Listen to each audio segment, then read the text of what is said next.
Hey, assalamu alaikum. I'm back actually these days, and to be honest here, that about I'm not that consistent enough in terms of uploading video on my YouTube channel, either onto my discipline, C, and consistency, which is all about my English journey. So this day I'm feeling, to be honest, I'm truly fluctuating because the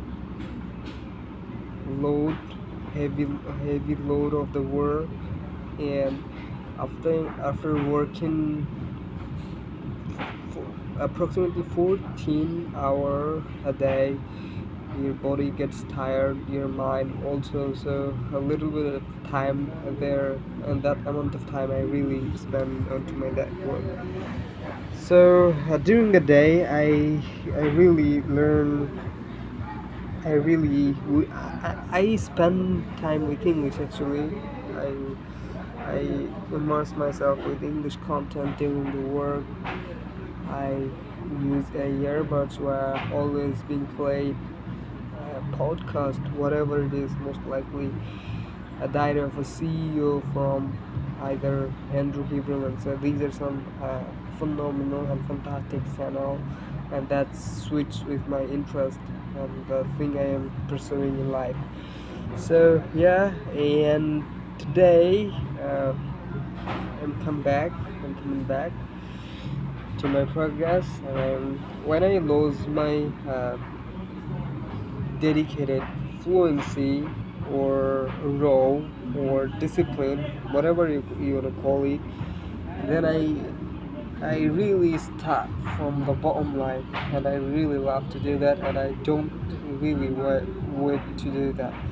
So today this video will be about uh, argument, actually stoic argument, and I really don't know. I mean, how does those premise work? Except little, I know a little bit because I watched a video probably a few months ago, and there was a podcast where Alex Corner had a conversation with Unsolicited Advice, his channel name probably. And again, sorry for background noise. And that two guy were talking about that stoic argument statement. So about this, I really along the way I really want to learn about these stoic, particularly statements. So argument. So let's have a conversation for that.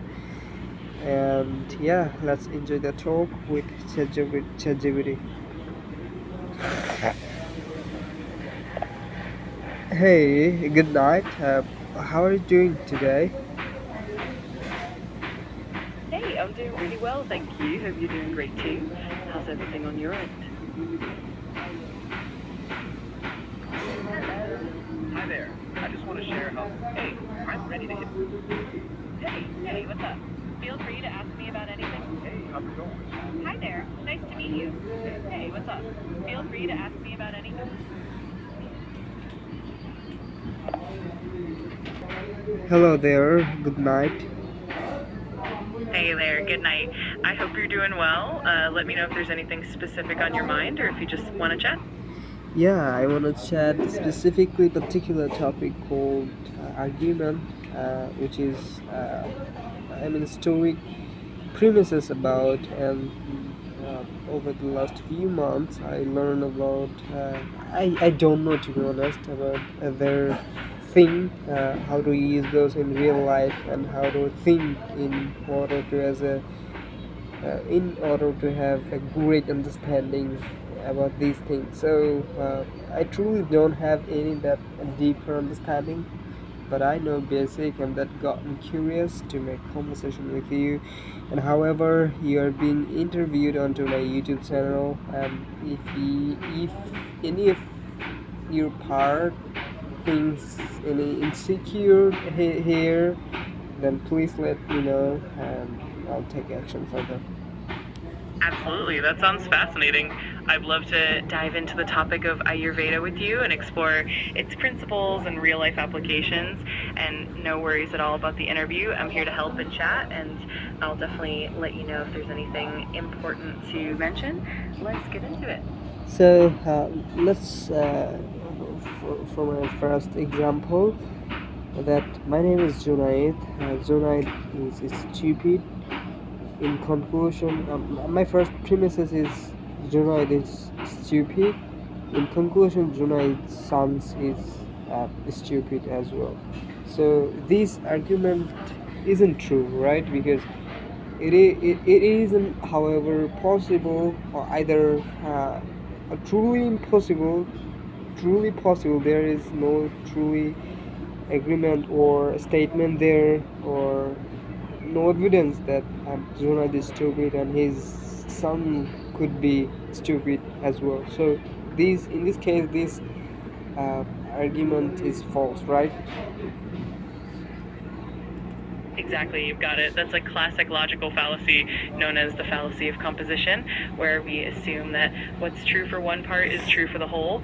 In other words, just because someone has certain traits, it doesn't mean everyone related to them shares those traits. So yeah, your understanding is spot on. So I really want to dig depth of these kind of strategy, and if I understand these, then what will happen? I mean, what are the rewards I would get apparently if I learn this, and if I use my brain to think about it? Because everything I do it's relates to my English. So instead of giving whole time onto my English, why should I give some part of my time there in order to learn this? So if I learn this, what will happen accordingly? That's a great perspective. By diving into logical reasoning and critical thinking, you not only strengthen your analytical skills, but you also enhance your communication and reasoning abilities in English. Over time, this can lead to clearer, more persuasive conversations, improved problem solving, and a more confident approach in both personal and professional settings. It's definitely a rewarding investment. Well, you're saying that how I'll help myself in that way, that I mean I will understand this fallacy and strategy, and I can use those real life as well. Because if I can understand that what is the misunderstood fallacy, what is true, what is wrong, because it is part of people's statement, right? By flawed arguments and make clear, more rational decisions in everyday life, it definitely boosts your critical thinking and helps you communicate more effectively, both in English and in general. It's definitely a valuable skill set.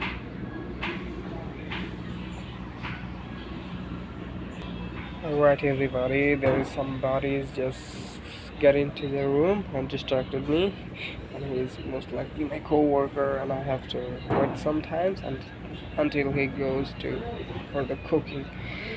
By the way, I cooked actually. I helped them to cut those ingredients. That's why I'm sitting currently here. So there is no problem here about my sitting with. The tiny little problem is I can't speak English in front of them because I don't want to express these things. I don't want to be public, to be shared. I don't want to reveal this skill publicly because I'm not yet. I think I don't truly. I don't deserve to being able to speak English because I don't know as much as I expect. So there will be one day then I can satisfy my desire, in the day I'll really,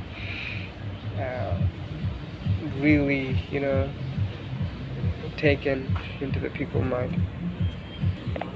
Well, it seems like a distraction has gone. No worries at all. It's totally fine. If you ever want to dive deeper into any of these topics or explore more examples, just let me know. I'm here to help however I can. So, stand in front of me some sort of example of this stoic argument and stoic fallacy were mostly misunderstood and misused in today's world, today's society, was that doesn't really agree with the stoic fallacy and agreement. Absolutely. One classic example is the straw man fallacy, where someone misrepresents another person's argument to make it easier to attack. Another common one is the ad hominem fallacy, where instead of addressing the argument, someone attacks the person making it. These fallacies are often misused in debates and discussions, and understanding them can help you navigate conversations more effectively and spot when someone's argument isn't entirely fair or logical. Could you explain it a little further? That way I can understand a little more, because I'm truly a child. I'm truly keen with this information. Nothing it just makes sense inside my head. In order to make me understand, I think you may need to explain the whole thing clearly at first. Of course, let's break it down simply. For example, the straw man fallacy is like if someone says, I think we should have more parks in the city. And then the other person responds, oh, so you want to turn the whole city into a park and get rid of buildings? The second person didn't address the original idea, but instead created a distorted version of it. The ad hominem fallacy, on the other hand, is when someone attacks the person instead of the argument. For instance, if someone says, I think we should use renewable energy, and the response is, well, you're not a scientist, so what do you know? Instead of debating the idea, they're just attacking the person. By understanding these examples, you can more easily spot when someone is using these tactics and keep your own arguments clear and fair. Let me know if that helps, or if you want more examples. So you're saying that you named two fallacy. First one that doesn't really make sense, because I mean the girls wants to have more trees in that city. That doesn't mean she wants to turn that whole city into trees with a building. That doesn't mean that. So how do you call the kind of fallacy? Exactly, that's spot on. That kind of fallacy is called the straw man fallacy. It's when someone misrepresents another person's argument to make it easier to attack. So even though the person might just want more trees, the straw man version exaggerates it to something extreme, like turning the entire city into a forest. It's a common tactic in debates, and recognizing it can help keep discussions more honest and fair.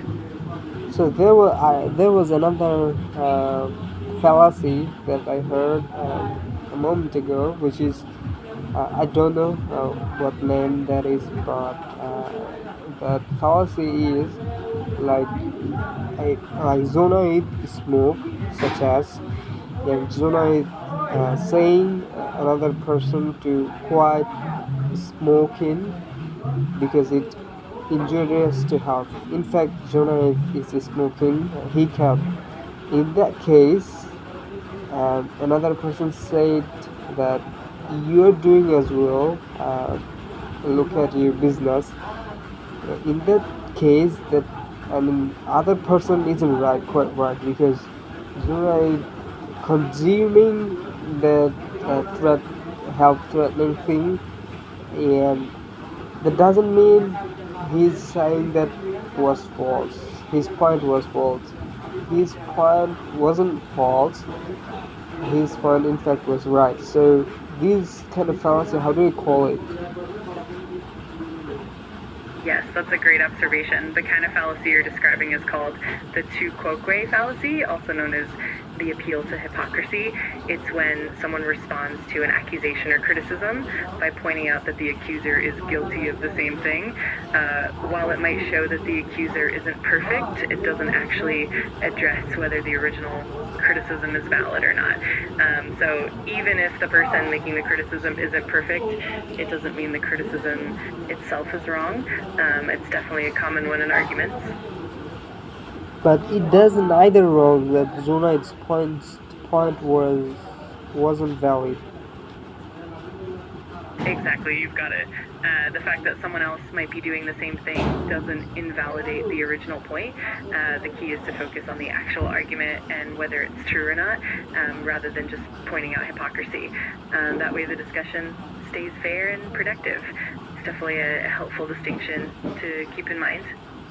Well, thank you. My time is up, and this is the first video of these stoic fallacy kind of thing. So in future, inshallah, I'll make more and more about this topic, because I can't make this video any longer. That wouldn't be a smart idea. So thank you, and goodbye. Do you have anything to say about my audience?